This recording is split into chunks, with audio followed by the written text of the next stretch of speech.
Congratulations! You are the millionth visitor in our website. Click here for your free reward. Sounds familiar, right? I'm pretty sure all of you have those alarms going in your head saying that don't click that button. If you do, something terrible awaits behind it.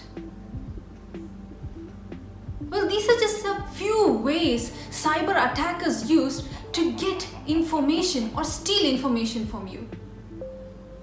There are other ways as well where you might not know. Let us see. The first and the most common method all of us might know is password attack. It's quite simple. Cyber attackers will try to guess your password to unlock your account.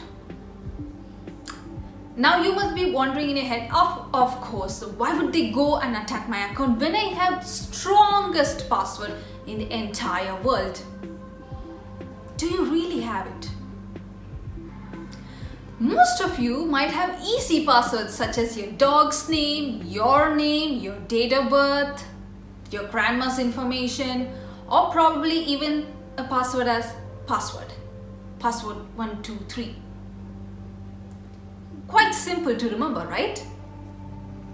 But sure, these attackers can guess your password all by doing social engineering.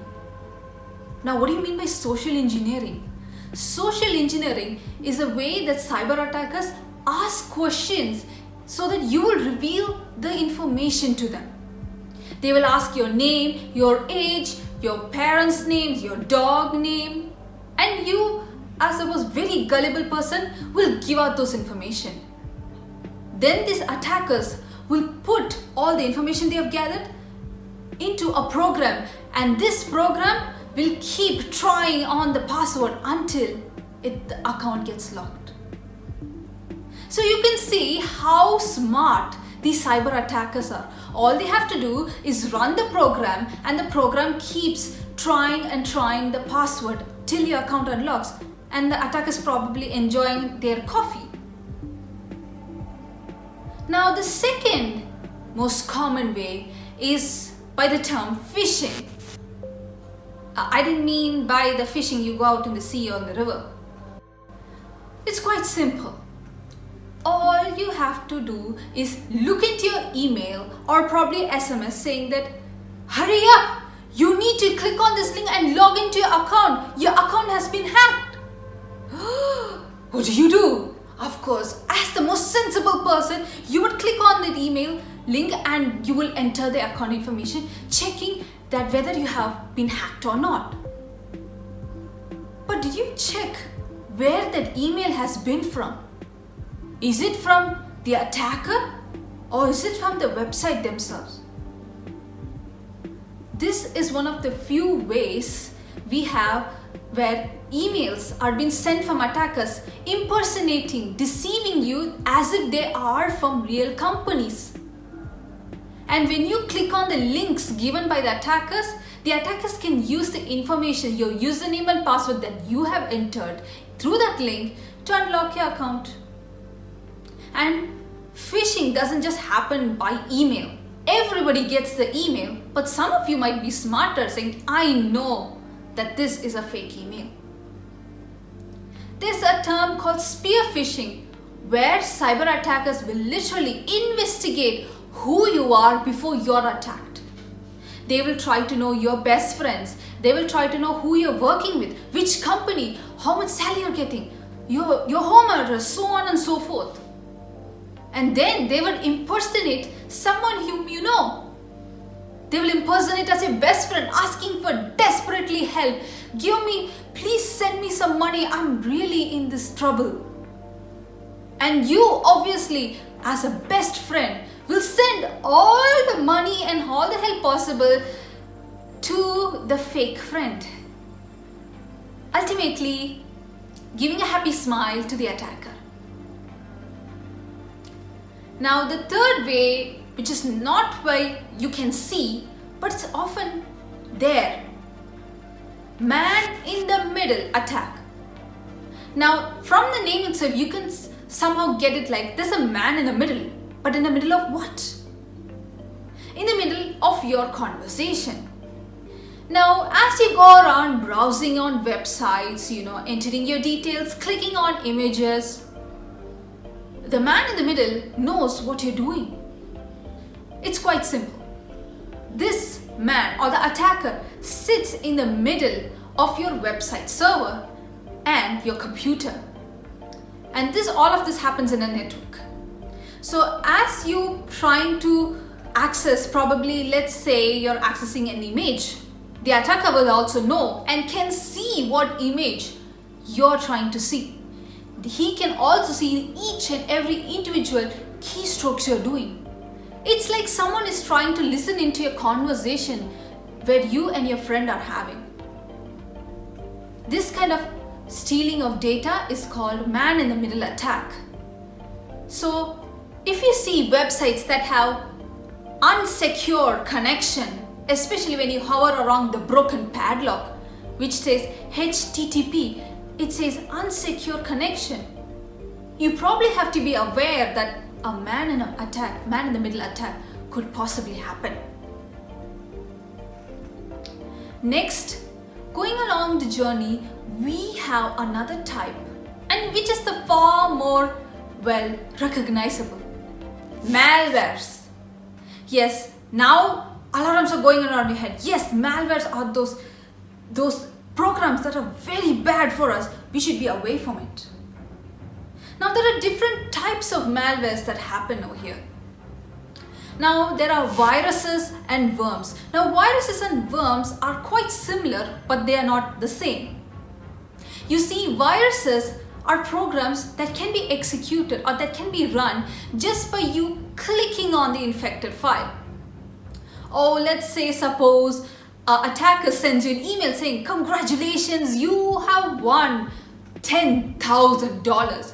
Click on this file to claim your reward." Now, as a gullible user, you would click on the file, and what would happen? The virus would go into your device and will modify your files, probably even spying on you. And all of this will not be seen visibly on the screen. It happens in the background. Only an antivirus could detect it.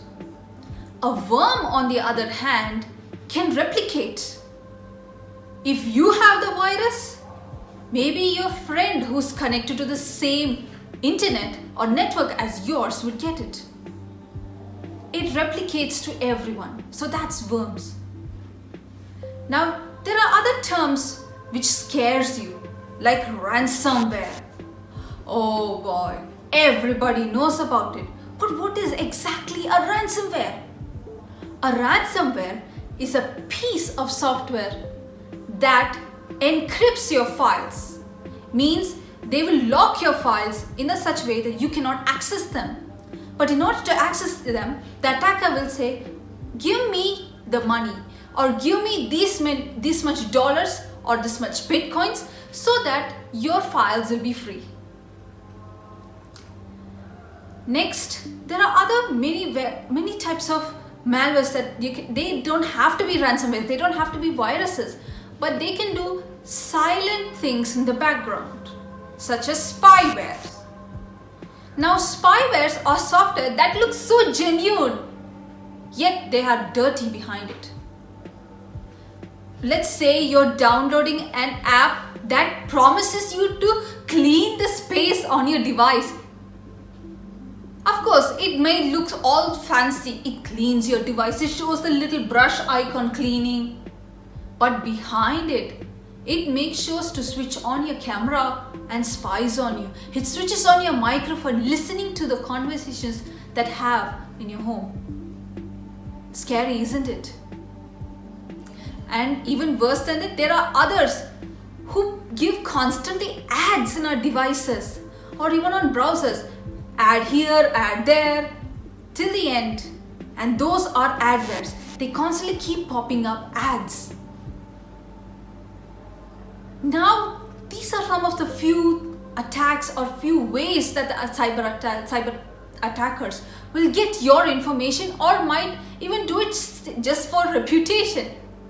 I am the best and the most scariest attacker. See, I have damaged these many devices.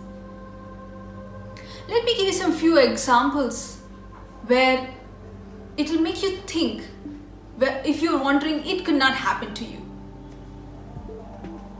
You see, in between 2013 to 2015, Google and Facebook were scammed of $100 million. That's right, $100 million. And how?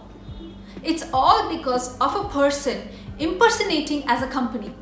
This person impersonated a Taiwan-based company called Quanton. And this person sent out fake invoices to Google and Facebook. And Google and Facebook were not aware. They were thinking that this was the real company, that the fake invoices were real, and started to send money. In the end, they were caught. The attacker was caught and found out that those $100 million were just scam from Google and Facebook. So if it could happen to big companies, it could also happen to you. Similarly, there were even other malwares, such as the famous 2017 Wannacry malware. It was the most widespread malware among the world, where it infected almost 150 countries. This Wannacry would encrypt your files and has a countdown timer. So if you don't pay in Bitcoins till the countdown goes to 0, it's bye-bye to your files forever. Very scary, right? And even if they did find a way to get rid of the ransomware, it had already been affected by millions and millions worldwide. So we can see here, it isn't just the normal congratulations, you have won malwares on the type of viruses that you find. There are other kinds that we should also be aware of. These are the many types, and we should be aware, and we should keep us safe. As we are keeping ourselves in the physical world, we should keep ourselves safe in the digital world. Thank you.